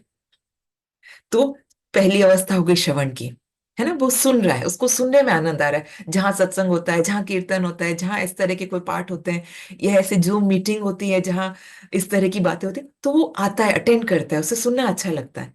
उसके बाद नेक्स्ट स्टेप आता है मनन। अब जो सुना उसने, अब वो उसका मनन करता है कि ये जो कहा गया है वास्तव में इसका अर्थ क्या है ना। अब कहा गया है कि आप शरीर नहीं है, आत्मा है, और इसको एक वाहन की तरह यूज करते हैं। आत्मा का मृत्यु नहीं होता, ये शरीर मरती है। तो अब आप सोचते हैं कि अच्छा ये बात कही है तो इसका अच्छा इस तरह से इसको समझना है। तो ऐसे व्यक्ति जो मनन करने लगते हैं, उनको कई चीजें, कई कॉन्सेप्ट क्लियर होने लगते हैं। अब वो समझने लगते हैं कि अगर जीसस ने कहा है कि आ, स्वर्ग का द्वार आपके हृदय से खुलता है, अब इसका क्या मतलब है। मतलब कि जब आपके हृदय में प्रेम होगा, सबके प्रति वननेस का भाव आ जाएगा, तो यही स्वर्ग है, यही आप उसको फील करते ही। तो अब जो उसने श्रवण किया, सुना अब तक, अब उसका वो मनन करता है कि इसका मतलब क्या था। उसके बाद तीसरी अवस्था में प्रवेश करता है जिसको कहते हैं निधि ध्यासन। निधि ध्यासन मतलब अब तक जो हमने सुना मनन किया उसको प्रैक्टिकली अपने ऊपर अप्लाई करना। अब हमने सुना बहुत कुछ, इतना ज्ञान अर्जित किया, अब अप्लाई करना। तो अब उदाहरण में समझते हैं। जैसे मान लीजिए किसी के घर में मृत्यु हो गई, ठीक है। अमूमन सबको शोक होता है, सब हम दुखी होते हैं कि देखो हमारा प्रिय था, हमें उसके दूरी का, उसके खो जाने का या चले जाने का दुख रहता है। लेकिन वो आत्मा, वो व्यक्ति जिसने इस आत्मा के बारे में जाना, सुना है, मनन किया है, तो वो निधि ध्यासन अब उसको प्रैक्टिकली अपने जीवन में उतारेगा। वो क्या समझेगा, हाँ ठीक है, ये एक लाइफ का प्रोसेस था, अब वो नया जन्म लेंगे, इतना ही उनका ये जीवन था, है ना। ये शरीर छूटा है पर वो आत्मा अब प्रोग्रेस करके अगले भव में जाएगी, अगली लर्निंग के लिए जाएगी। दुख होता है, शोक होता है, लेकिन वो इस शोक से जल्दी बाहर आ जाता है, ठीक है। एक और उदाहरण जैसे आप समझिए, घर में मतलब घर में बोलो, या किसी के साथ आप बिजनेस कर रहे हो, या कोई काम चल रहा है, वहां कोई आपको धोखा दे दे, है ना, या चोरी हो जाए हमारे, तो बहुत दुख होता है कि अरे यार। और आम इंसान जो इतना ज्ञान में, जिसने ये सब नहीं सुना है, वो बहुत विलाप करता है, कई बार डिप्रेशन में चला जाता है ना, अपने जीवन ही खत्म हो गया इस तरीके से। लेकिन जिसने इन सबको जाना, कर्म बंधन को समझा, चेतना को समझा, तो वो क्या सोचेगा, हो सकता है ये मेरे पास्ट लाइफ का कोई कर्म बैलेंस हो रहा है ना। वो उसको इस तरह से लेट गो करके जीवन की प्रगति में, मतलब इसके आगे बढ़ता है, वही ठहरता रुकता नहीं है। तो इतना फर्क आने लगता है। तो ये तीसरी अवस्था चलती है निधि ध्यासन की, जहां उसने अब तक जो ज्ञान सुना, जो लिया, उसको प्रैक्टिकली अपने जीवन में धीरे धीरे अप्लाई करता है। तो इससे क्या होता है, उसका जीवन थोड़ा सरल हो जाता है। अब उतना दुख, उतना विलाप नहीं रहता। इसके बाद चौथी अवस्था आती है, वो आती है साक्षी भाव की। निधि ध्यासन के बाद अब आता है साक्षात्कार। अब साक्षात्कार वो अवस्था है जिसमें अब जीवन मृत्यु का घटनाक्रम समझ में आने लग गया। शेक्सपियर के कहे हुए बोल कि भाई ये दुनिया रंगमंच है और हम सब कठपुतलियां हैं, अपना अपना किरदार निभाते हैं, अपनी अपनी लर्निंग लेते हैं और चले जाते हैं। अब उसे समझ में आ गया कि अच्छा, ये जीवन का क्रम क्या है, ये क्या नाटक चल रहा है, ये माया क्या है, उसे समझ में आ गया। अब वो क्या करता है कि ना तो किसी के जन्म पे बहुत ज्यादा उत्साहित होगा, खुशियां मनाएगा, ना किसी की मृत्यु पे बहुत ज्यादा विलाप करेगा। अब वो साक्षी भाव में है ना, कोई चीजों से विचलित, न सुख न दुख, न गरीबी न अमीरी, न मान न सम्मान, हर चीज में वो समभाव में रहना सीख गया। तो ज्ञान योग में भी प्रवेश करने के बाद ये चार अवस्थाओं से गुजरा है, श्रवण, मनन, निधिध्यासन और साक्षात्कार। अब जब वो साक्षात्कार अवस्था में आ गया, उत्तेजित नहीं हो रहा, उसने अनुभव, देखो होता है ना, चीजों को जानना प्रैक्टिकली, और अब यहाँ इस अवस्था में आने के बाद शुरू होता है राजयोग। राजयोग, जैसा कि नाम ही है राजयोग, इन तीनों चारों योग जो हम समझ रहे हैं उनका राजा। यहाँ इस अवस्था में, राजयोग में जब हम प्रवेश करते हैं, तब हमारे जीवन में शुरू होता है ध्यान। तो इस ध्यान की यात्रा तक, इस ध्यान के सफर में पहुंचने से पहले तक आप देखिए आपने कितने पड़ाव, कितने जन्म हमने पार किए हैं, तब हम इस ध्यान की यात्रा से जुड़े। तो ये नहीं है कि अब यही यात्रा यहाँ पर ही खत्म हो गई। 40% टाइम हमें अभी इस योग में रहना है। तो इसको भी समझते हैं कि ये भी एकदम से घटित नहीं होता है।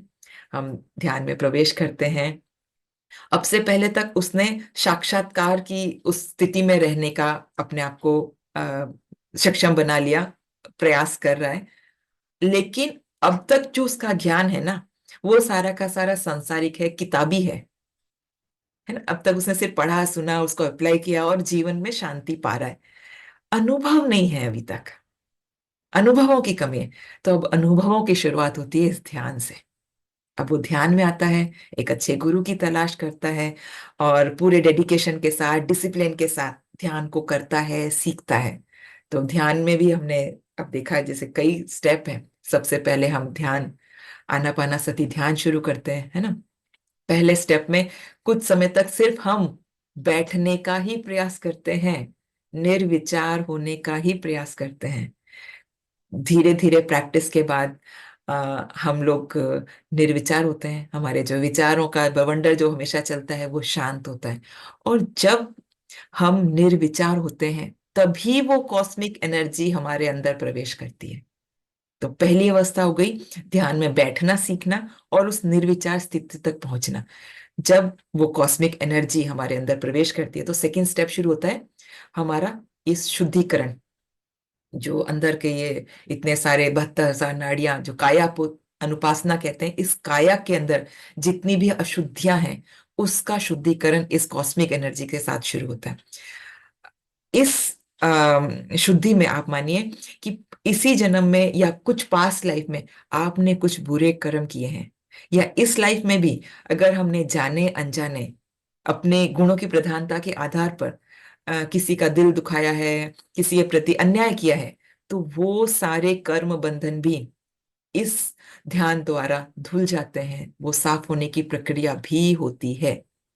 धीरे धीरे जब ध्यान बढ़ता है, हमारी चेतना में इस ऊर्जा का प्रभाव बढ़ता है, चेतना का विस्तार होता है, तब नेक्स्ट स्टेप आता है थर्ड आई एक्टिवेशन, है ना। धीरे धीरे तीसरा नेत्र जागृत होता है। तो उससे क्या होता है, न केवल हम अपनी पास्ट लाइफ को, अपने फ्यूचर को भी। कई बार इतना सिद्धियां मिलती है कि हम दूसरों के भी लाइफ स्पैन आगे पीछे का देख पाते हैं।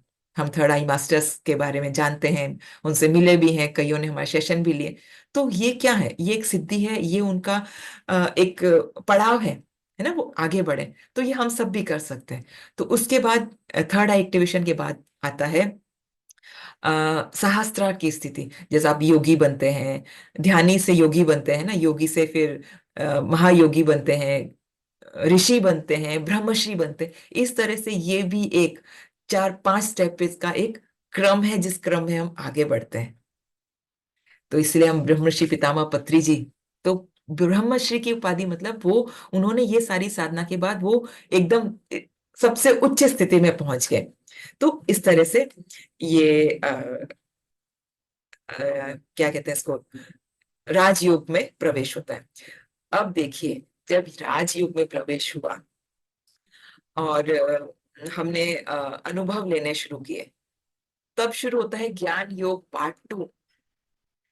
अभी हमने ज्ञान योग पार्ट 1 समझा था, जिसमें श्रवण, मनन, निधि ध्यासन और साक्षात्कार, ये 4 चीजें समझी थी, जो हमें हमारे गुरुओं के द्वारा बताई गई थी। हमने आसपास सुना, करा, उसको धीरे धीरे अपने अंदर उतारा, संसार में रहते हुए प्रैक्टिस करते हुए अपने जीवन को शांत और आनंदित बनाया। उसके बाद हमने ध्यान सीखा। अब ध्यान सीखने के बाद जो नेक्स्ट स्टेप आता है वो है ज्ञान योग पार्ट 2। अब पार्ट 2 में क्या होता है, स्टेप्स ये चारों ही रहेंगे, श्रवण, मनन, निधिध्यासन और साक्षात्कार। लेकिन अब तक हम जो ज्ञान पा रहे थे, सुन रहे थे, श्रवण कर रहे थे, वो हम भौतिक इस संसार में रह, जो गुरु साक्षात हमारे सामने है, उनसे पा रहे थे। लेकिन आप जब ज्ञान योग में, इस ध्यान योग में आ जाते हैं, राजयोग में आ जाते हैं, उसके बाद जब आप यहाँ बढ़ते हैं, तो मेडिटेशन में, उस ध्यान की अवस्था में आपको डिवाइन मास्टर्स के संदेश मिलने शुरू होते हैं। बहुत खूबसूरत चीज है ये। अब तक हमें भौतिक, जो लौकिक संसार हमारे सामने है, वहां के गुरुओं से नॉलेज मिल रही थी। लेकिन ज्ञान योग पार्ट 2 में जब हम प्रवेश करते हैं, तो ध्यान के दौरान, उस ध्यान की अवस्था में डिवाइन मास्टर्स, बुद्ध है, कृष्ण है, पत्री जी हैं, है ना, महाअवतार बाबा जी हैं, बहुत सारे एंजल्स हैं, मास्टर्स हैं, वो आपको गाइड करते हैं। तो उदाहरण से समझते हैं तो शायद थोड़ा और इजी होगा। आ, एक ध्यान में बैठे हैं, और ध्यान में एक मास्टर आए, बुद्ध आए, उन्होंने बोला कि अब तुम्हें ये ध्यान सिखाना है, प्रचार करना है। ये उन्होंने ध्यान में सुना। अब वो ध्यान से बाहर आता है, तो वो साधक सोचता है कि आज बुद्ध आए थे मेरे ध्यान में और उन्होंने मुझे कहा है कि ध्यान सिखाना है। तो मनन किया उन्होंने इस बात पर, फिर उन्होंने अप्लाई किया कि ये क्या चीज थी जो मैं अभी तक नहीं सिखा रहा था। मेरे अंदर कोई डर था, या मैं लोगों को जज कर रहा था कि कौन सीखेगा मुझसे, या मुझे करना चाहिए कि नहीं, पहले मैं मेरा तो उद्धार कर लूं, मैं अपने आप को तो उस स्थिति में ले जाऊं। तो इस तरह की चीजों से अपने आप को सिर्फ ऊपर उठाना है। तो अब वो क्या करेगा, प्रचार करना शुरू करेगा, क्योंकि ये मैसेज उसको कहाँ से मिला है, डिवाइन मास्टर्स ने ध्यान में उसको ये मैसेज दिया है। तो उसने श्रवण किया, सुना, फिर मनन किया कि वो क्या कारण है कि मैं नहीं कर पा रहा, मुझे मेरे जीवन का लाइफ पर्पस यही है कि मुझे ध्यान सिखाना है। तो वो अब आगे बढ़ता है और ध्यान अपना प्रचार शुरू करता है।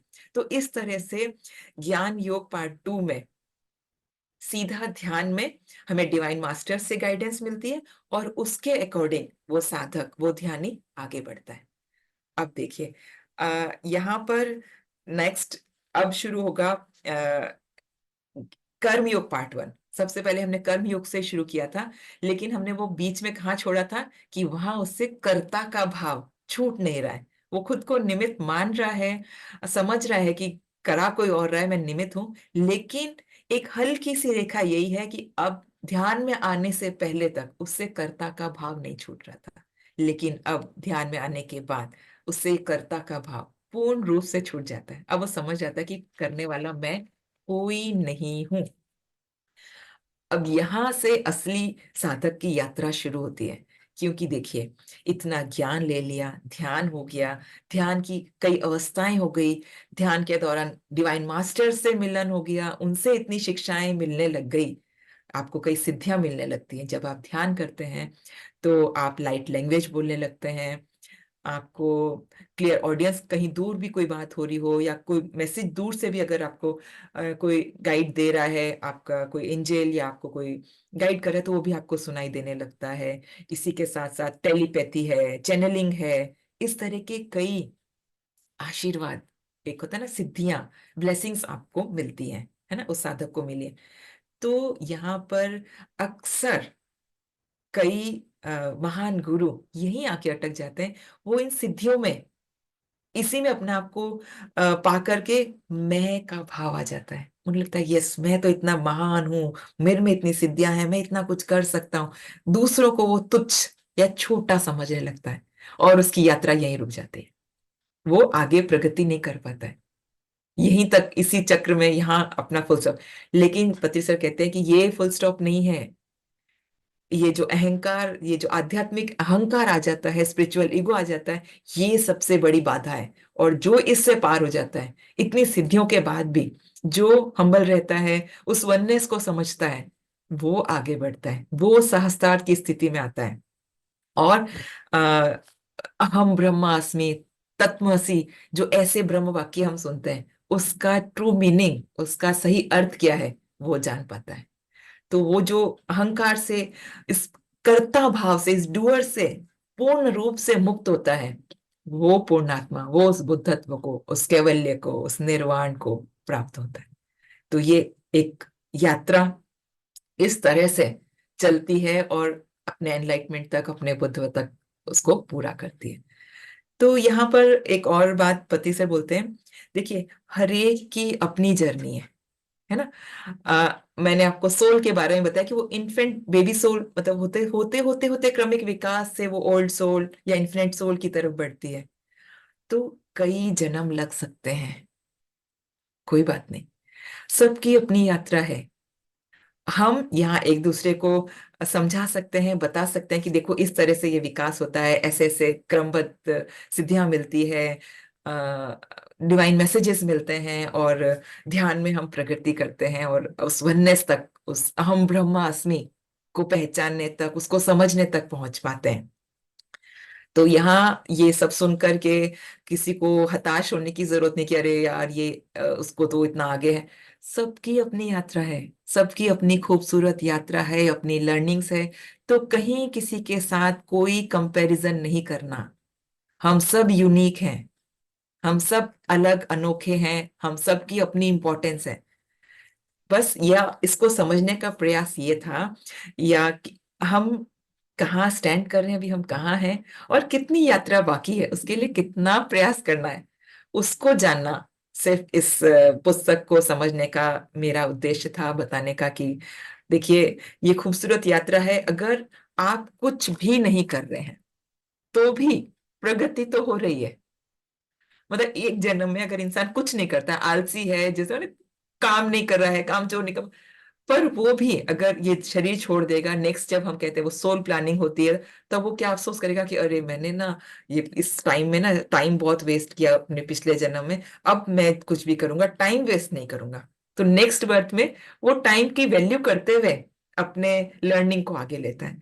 तो सबसे महत्वपूर्ण पॉइंट जो यहाँ अपने समझने के लिए है, वो यही है कि आपको किसी को जज नहीं करना है, किसी से कंप्लेन नहीं करनी है, किसी के साथ कंपैरिजन नहीं करना है ना। सबकी अपनी यूनिक एक अद्भुत यात्रा है। तो इस के साथ ही मैं इस अपनी वाणी को यहीं विराम देना चाहूंगी, और आप सबसे भी निवेदन करूंगी कि पत्री सर की ये पुस्तक योग परंपरा जरूर पढ़ें।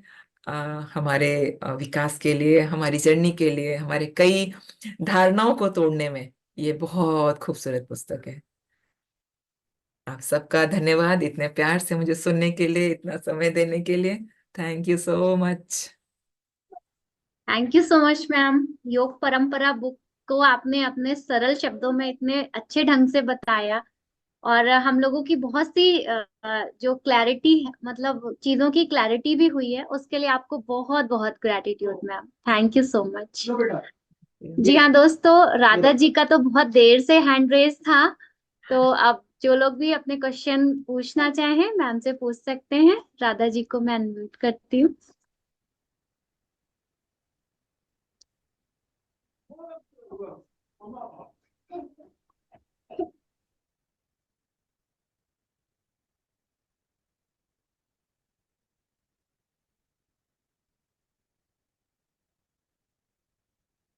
यस मैम, अनम्यूट अनम्यूट कीजिए। हाँ, जय श्री कृष्णा। जय श्री कृष्ण। मुझे ये पूछना था मैम, जैसे आपने बताया ना कि सोल बेबी होता है, सोल मैच्योर होता है, फिर बूढ़ा होता है। तो सोल तो ना कभी उसमें तो कोई परिवर्तन होता नहीं सोल में, ऐसा मैंने मैं सुना है, ना नहीं, मरती है देखिए, ना जल्दी आप यहाँ में इसको ना कटती है। गलत उससे समझे हैं। ये सोल बूढ़ा होना मतलब ऐसे बूढ़ा होना नहीं, आध्यात्मिक रूप में आपकी चेतना का विकास होना, उसको समझने के लिए हमने इसको इस तरह से कैटेगराइज किया है। नहीं तो आध्यात्मिक रूप में जो चेतना का विकास होता है, जी, तो क्या ये इसको आत्मा को याद रहता है अगले जन्म में? देखिए, जो आपके अच्छे कर्म होते हैं और आपकी जो साधना होती है वो आपके साथ चलती है। हमारे कई जन्मों की साधना है, इसलिए हम ध्यान में जुड़े हैं। आप अपने आसपास देखिए, क्या सब जने ध्यानी हैं? सब ध्यान कर रहे हैं? नहीं। अपने ही घर में देखिए, अपने ही परिवार में देखिए, और आसपास की जरूरत नहीं है। क्या आपके अपने बच्चे या आपकी सास या और कोई, आपके अपने पति क्या ध्यान कर रहे हैं? वो इतनी शिद्दत से करते हैं जितना आप कर रहे हैं? नहीं, कुछ उनमें डिफरेंसेस तो हैं, हाँ, ऐसा तो तो मैं नहीं है। यही बता रही हूँ कि देखिए, गुणों के हिसाब से हम कर्म कर रहे हैं। और अ, अ, इसको समझाने का, सोल को समझाने का मेरा पर्पस यही था कि जब हम तमस में होते हैं, है ना, तो वो जो बेबी सोल्स होती हैं, वो इन्फेंट सोल होती है। नहीं तो ये सत्व रज तम जो गुण बताए, ये प्रकृति के गुण हैं कि हमारे सोल के गुण हैं? ये प्रकृति द्वारा हमें दिए गए गुण हैं। तो तो ये जो स्टार्टिंग हमारे में, मरने के बाद में हम जो प्रकृति का हमें दिया गया है, जो हम जिस शरीर छोड़ते हैं, तो प्रकृति में वो सब मिल जाता है। हाँ, ठीक है, तो मिल फिर जाता ये है। हमारा, हाँ। हाँ, तो फिर ये आत्मा के साथ जर्नी कैसे कर रहे हैं? देखिए, आप इसको इस तरह से समझिए कि उदाहरण समझते हैं। अक्सर क्या होता है कि आपके कर्म बंधन आपके साथ जाते हैं, ठीक है, और आपके कहना चाहिए, जो स्किल्स आपने सीखी है, जो अध्यात्म में आपने सीखा है, जैसे आपने अगर भगवत गीता पढ़ी है या कुरान पढ़ा है, या इस तरह से जो आपने धार्मिक ग्रंथ पढ़े हैं और उसके हिसाब से जो आपने अपने अंदर सीखा है, कोई टैलेंट सीखा है, अगर आपने म्यूजिक में कुछ सीखा है, बजाना गाना, वो चीज आपके साथ जाती है। वो तो ही यानी कि सोल का इवोल्यूशन होता है। आप देखिए, कई छोटे छोटे बच्चे होते हैं, इतना खूबसूरत गाते हैं, इतना खूबसूरत बजाते हैं, तो वो आप क्या सोचते हैं, 3 साल का बच्चा वो इतना बना सकता है? नहीं, वो अपने पास्ट लाइफ से वो लेकर के आया होता है।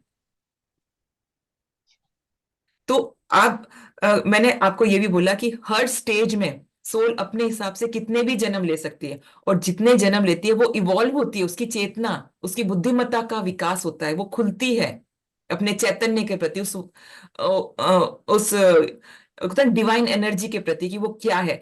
कई लोग होते हैं जिसको मैंने बेबी सोल के साथ बताया, वो क्या होता है, उनकी प्रवृत्ति इस तरह की होती है अ, कि अपने तक ही सीमित रहना, है ना।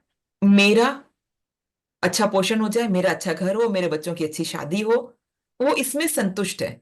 और इसी भाग दौड़ में वो अपना पूरा जीवन लगा देता है और अंत में इस संसार को छोड़ के चला जाता है। लेकिन उसको कोई रिग्रेट नहीं है, वो खुश है, उसने अच्छा जीवन जिया। धीरे धीरे वो जब इससे भर जाता है ना कि हाँ बहुत हो गया, बहुत हो गया, फिर वो सोल प्लान करती है कि नहीं, अब मेरे को तो ना लोगों में भी अपने आप को प्रूव करना है कि मैं कौन हूं। तो स्पोर्ट्स मैन उसमें ना अपने आप को प्रूव करने की, अपने आप को बताने की भावना होती है। राजनेता देख लो, राजा देख लो, इतना बड़ा राज्य होने के बाद भी वो आक्रमण करते थे, किस लिए? सिर्फ अपने आप को बताने के लिए कि मैं शक्तिशाली हूं। तो ये अलग अलग भाव है, अलग अलग आपके गुण हैं, उसके हिसाब से लर्निंग ले ली उसने। आप अशोक का उदाहरण लीजिए। सम्राट अशोक इतना सारा वो पूरे भारत पे उन्होंने लिया, अपना कब्जा किया। और लास्ट में जब कलिंग का युद्ध हुआ, इतनी मार काट देखी, तो उनका हृदय एकदम से कैसा विचलित हो गया ना, कि ये सब मैंने क्यों करा। वो अब उसने क्या किया कि ये मार काट मुझे वो सुख नहीं दे रही, मैं अपने आप को चक्रवर्ती राजा बनाने के लिए मैंने ये युद्ध किया था। लेकिन इतने विधवाओं को, इतने अनाथ बच्चों को देख के उसका मन एकदम से परिवर्तित हो गया, उसने बौद्ध धर्म ग्रहण कर लिया। तो इस जन्म में रहते हुए भी आप देखो, वो एकदम से सत्व गुण की प्रधानता में आ गया और उसने अपना पूरा लाइफ ही चेंज कर दिया। इसी का एक उदाहरण आप देखिए, है ना। बुद्ध से मिलने से पहले वो कितना खूंखार डाकू था, उस जंगल से लोग गुजरने से भी डरते थे। लेकिन अ, संत का, उन बुद्ध का इतना ऑरा था, सिर्फ इतना उन्होंने बोला कि वो पत्ती तोड़ कर दो, और उन्होंने बोला जाओ वापस लगा दो, तो उन्होंने कहा वापस नहीं हो सकते। तो क्या बोला कि जो तुम कर नहीं सकते, जो जीवन नहीं दे सकते, तो ले कैसे सकते हो। उस एक वाक्य ने उसका जीवन बदल दिया। हरेक के आंखों में उसको ना अपने लिए घृणा और डर दिखता था, लेकिन बुद्ध की आंखों में उसको अपने लिए प्रेम दिखने लगा, और वो अंदर से वो प्रेम का ही भूखा था, मतलब उस एक्सेप्टेंस को ही चाह रहा था कि कोई मुझे प्यार। वो समर्पित हो गया और इतना अ, महान उनका भक्त बना। तो ये ऐसी कुछ कहानियां हैं जो अ, कैसे लाइफ में चेंज करती है। एक और बहुत खूबसूरत कहानी आप अगर देखें तो अ, मिलरप्पा की कहानी, तिब्बत के बहुत महान गुरु है।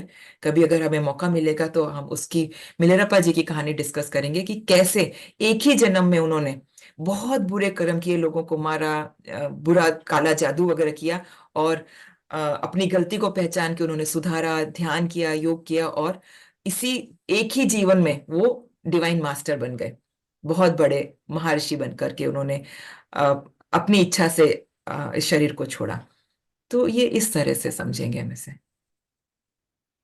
नहीं, वो ठीक है। आपने ये सब जो जो हृदय परिवर्तन होता है किसी एक विशेष सिचुएशन को, जब वो देखता है, समझता है उसको, उसमें रमता है, उसको जीता है, तब उसमें परिवर्तन स्वाभाविक हो जाते हैं। हम्म। परिवर्तन स्वाभाविक हो जाते हैं। तो ये तो एक बात अलग हो गई, जी। है ना। ये हमारी मन बुद्धि चित्त अहंकार जो ये है, इनमें परिवर्तन होता है। जी। लेकिन जो आत्मा में परिवर्तन की बात आपने बोला, तो आत्मा तो अपरिवर्तन ही है। न जलती है, न मरती है, न बढ़ती है, न छोटी होती है, न अजर है, न अमर। ये सब चीजें इसके लिए बोला कि वो तो अजर अमर है, उसमें तो कोई परिवर्तन नहीं होता है ना। आप वो उस हमसे पाप करवाते परिवर्तन को आप करवाते। फिजिकली परिवर्तन जैसा समझते हैं, वैसा परिवर्तन मत समझिए। मेरा परिवर्तन कहने का तात्पर्य चेतना का विकास। यहाँ मैं परिवर्तन जो बोल रही हूँ आत्मा में, जो मैं स्टेप बता रही हूँ, मेरा आशय नहीं उसमें नहीं, अभी अभी नहीं। आपकी बात से ये भी तो मैं समझ में आया कि जो हम कर्म कर रहे हैं वो साथ लेकर के आते हैं, अनुभव साथ लेकर के आते हैं। जी। तो कोई कोई बच्चा छोटा है तो म्यूजिक सीख गया, कोई बच्चा छोटे में तो जीनियस है, और जी। कोई बड़ा होने पर भी उतना उसको ज्ञान नहीं होती, नहीं बुद्धि होती। इसका मतलब वो आत्मा की जो यात्रा है उसके साथ में वो चल रही थी। हाँ, चेतना का विकास वैसे ही हो रहा है ना, वो लर्निंग ले रहा है अपनी। और देखिए, तो जब हम अपने सोल प्लान के साथ, उस डिवाइन विल के साथ अलाइन हो जाते हैं, तो हमारी प्रोग्रेस बहुत जल्दी हो जाती है। अब जैसे ध्रुव की बात होती है, तो ध्रुव की जो 5 साल में उसको भगवान के दर्शन हुए, उसको ज्ञान प्राप्त हुआ, महाज्ञान मिला, तो उसका इसका वेद पुराणों में उदाहरण मिलता है कि वो पूर्व जन्मों में इतने तपस्या कर चुका था, उसका ये केवल 5 वर्ष का ही वक्त शेष रह गया था, जी। इसलिए उसको तुरंत मिला। हाँ। तो इसका मतलब जो हमारी आत्मा की जर्नी है, ये अपने पिछले अनुभवों को लेकर के साथ चल रही थी, इसका मतलब ये हुआ। हाँ, अनुभवों को ही तो लेकर चल रही है। अनुभव है, कर्म है, हम इसीलिए अनुभव लोग लेने कहते ही हैं कि आते हैं। और वो उसकी बुरी आत्मा वाला है, वो अच्छी आत्मा वाला है। ऐसा लोग कहते हैं ना, आत्मा को दुख हुआ, आत्मा को सुख हुआ। फिर जबकि एक तरफ कहते हैं कि आत्मा को कोई अनुभव नहीं होता, आत्मा कुछ नहीं करती, फिर कहते हैं आत्मा को दुख हुआ, आत्मा मेरी बहुत दुखी है आज। ऐसे बोलते हैं ना लोग। आत्मा दुखी है कौन बोलता है? मतलब अगर आप जिंदा हैं और कह रहे हैं दुखी है, हाँ हाँ हाँ हाँ।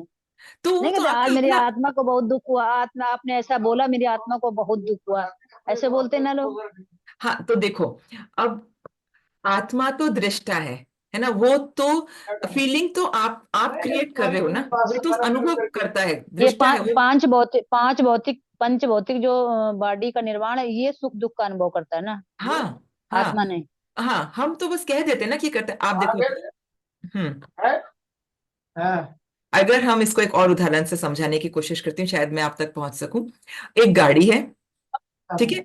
अब ये गाड़ी मान लो आप अपने शरीर को, और आत्मा उसमें बैठा हुआ सेठ है, मतलब जो उसमें बैठा है, और मन आपका ड्राइवर है।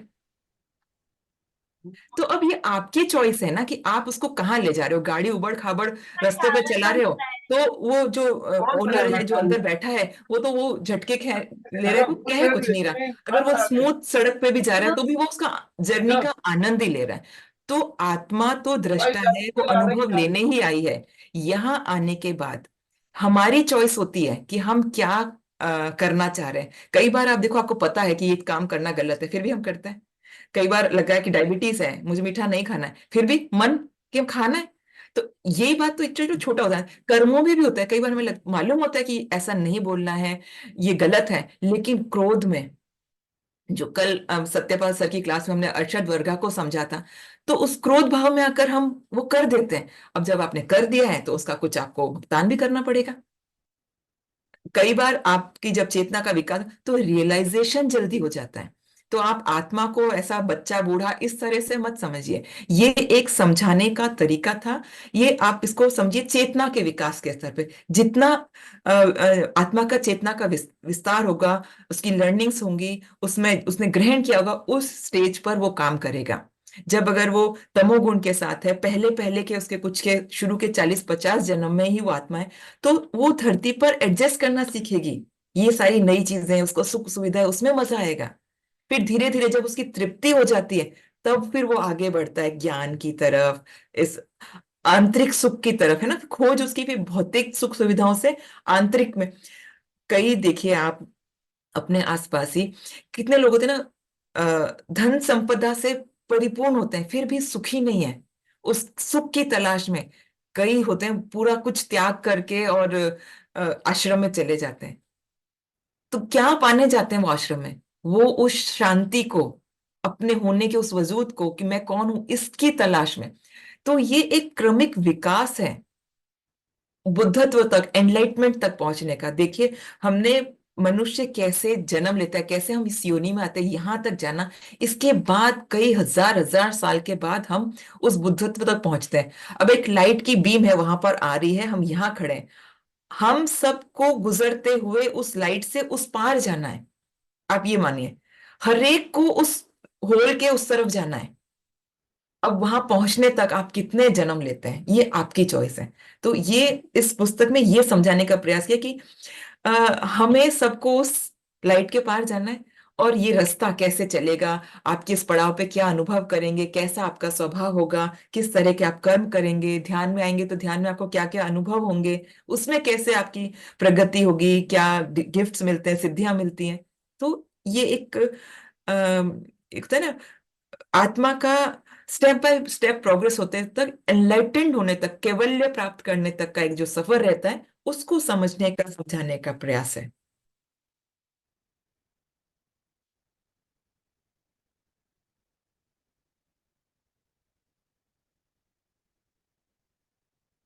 नेक्स्ट क्वेश्चन ले नम्रता जी। मैम मैं आपसे कल बात कर सकती हूँ क्या दिन में? बिल्कुल, आप बात फोन करिएगा। आपका नम्रता जी नंबर आपको चाहिए। मेरा नंबर दे देंगी, आप बात करिएगा, हम बात करते हैं, आपको भी अच्छा लगेगा।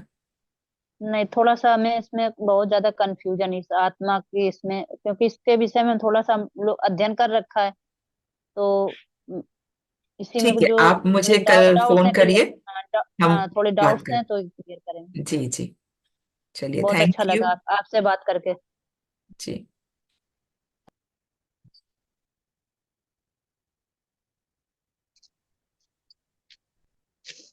नमस्ते मैम।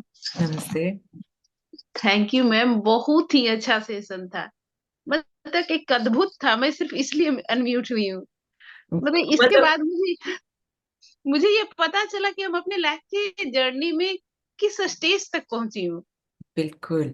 इसलिए ये पुस्तक मेरे हृदय के बहुत करीब है, और यही वो पहली पुस्तक थी जिसको पढ़ करके यहाँ मतलब इस ध्यान में और आगे बढ़ने की इच्छा जागृत हुई थी। इसलिए मैं ये अपने मंच पे अपने दोस्तों के साथ सबके साथ शेयर करती रहती हूँ।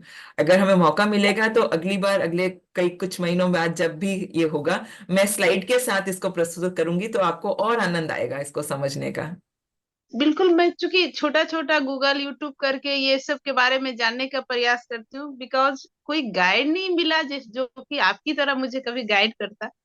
नहीं, मुझे हम सचमुच अद्भुत नेक्स्ट लगा। किसी सेशन में स्लाइड के साथ करेंगे। आज किसी कारणवश मेरा ये चल नहीं रहा था, तो मैंने फिर अब मैंने कहा आज डिवाइन विल यही है कि हम ऐसे ही बात करें, फिर दोबारा समझेंगे, क्योंकि ये ऐसा टॉपिक है जिसको जितना रिपीटेशन में सुनते हैं ना, उतना अधिक समझ आता है।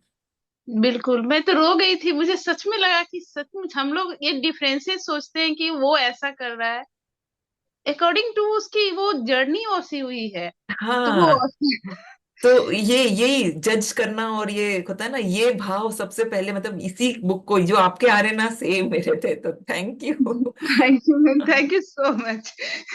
Thank you ma'am.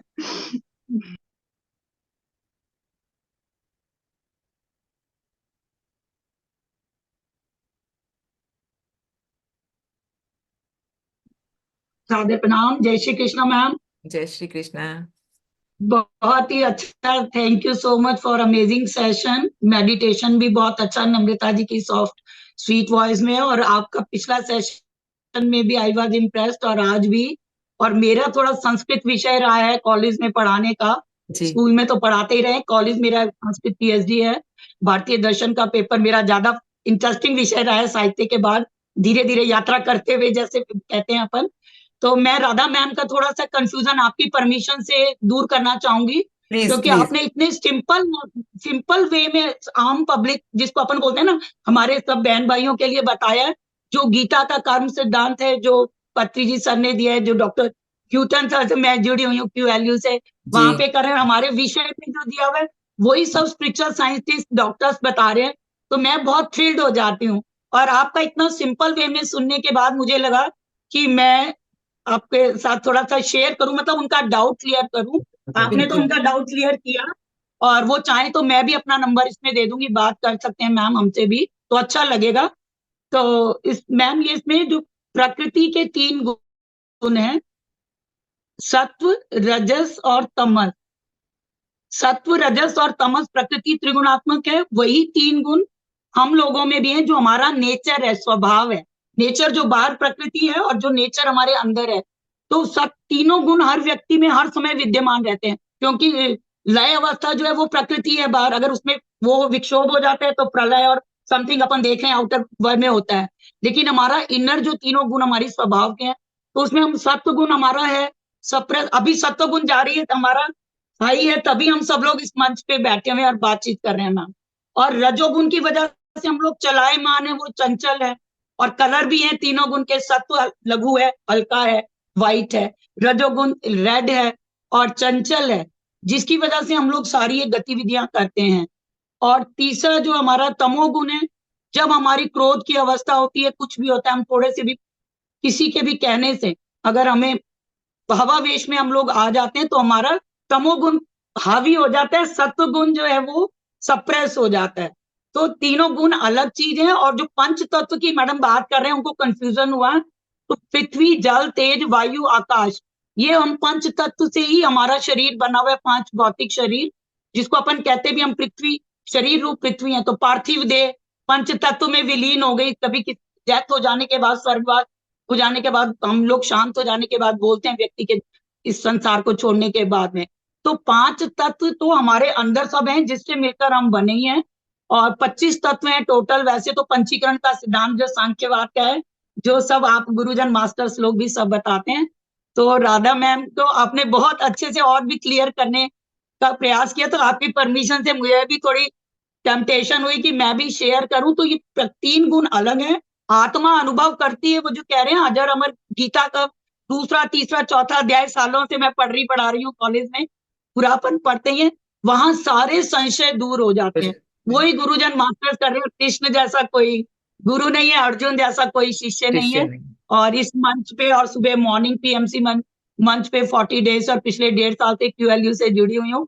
तो मैं बहुत आह्लादित हूँ कि सब हमारे संस्कृत जो हमारे ग्रंथों का ज्ञान है वही डॉक्टर, स्पिरिचुअल साइंटिस्ट और पत्री जी सर को दर्शन में क्यूएलयू में 2012 से मूर्ति स्वरूप में कर रही हूँ। पर मेरा सौभाग्य नहीं रहा कि मैं उनके दर्शन कर पाती, लेकिन क्यूएलयू में जब से जा रही हूँ 4 साल, अभी लगातार 4 बार 1 साल में चली गई हूँ, तो सर के दर्शन वहां हो रहे हैं। और आप सब प्योर सोल के दर्शन करके भी लगता है कि वो थोड़ा थोड़ा सब सर का जो आप लोगों में आया है तत्व, वो हम लोग दर्शन कर पा रहे हैं। और थैंक यू सो मच, बहुत ही अच्छा सेशन आपका। Thank you. थैंक यू बेला जी, इतना खूबसूरत शेयरिंग के लिए। बहुत लंबा टॉपिक है मैम, बहुत लंबा है, आत्मा से रिलेटेड है। पूरे 11 श्लोक तो टिप पे ही रहने चाहिए सबके, तो अपन दुखी सुखी। और ये कल वाला भी बहुत अच्छा था, सतपाल सर का डेली अच्छा ही है सबका। बट एक मतलब जैसे होता है ना, ये दर्शन का जो विषय है वो हमारा जीवन है, स्टूडेंट्स को भी उदाहरण देके बताते हैं, तभी वो टफ होते हुए भी। नहीं तो साहित्य तो इंटरेस्टिंग होता ही है, लेकिन दर्शन का विषय भी अपन जब बताते हैं। और एक संस्कार की बात और ऐड कर दूं, छोटा बच्चा जो होता है वो कैसे माँ का जो अपना स्तन पान करने में भी शक करता है, या बॉटल से भी पिलाते हैं, निप्पल को कैसे शक करता है, वो पूर्व उसको किसी ने नहीं सिखाया दूध कैसे पीना है। तो ये हमारा पूर्व जन्म के संस्कार है हमारे, जो हम लेके आते हैं। ये राधा मैम को थोड़ा थोड़ा और क्लियर हो जाएगा। तो वो हम संस्कार लेके आते हैं, जो वही आपने बोला 3 साल का बच्चा, मेरी बेटी पैदाइशी सिंगर है, एबीसीडी भी गीतों में ही गाती थी वो, और मतलब मेरी आंख में उंगलियां मार मार के सुनाती थी। तो वो ऑलरेडी उनका उस जन्म का है। मैंने संस्कृत विषय पढ़ा, मैंने सब्जेक्ट चुना, मैं सोशल वर्क में आगे बढ़ी हूँ, कि मेरी पिछले संस्कार को मैं लेके आई हूँ। पास्ट लाइफ में भी जैसे देखा, तो मैंने अपने आप को गुरुकुल में ही एज ए गर्ल देखा, और वहीं पे मेरा जीवन अंत हुआ, तो पीएलआर कोर्स में जून में।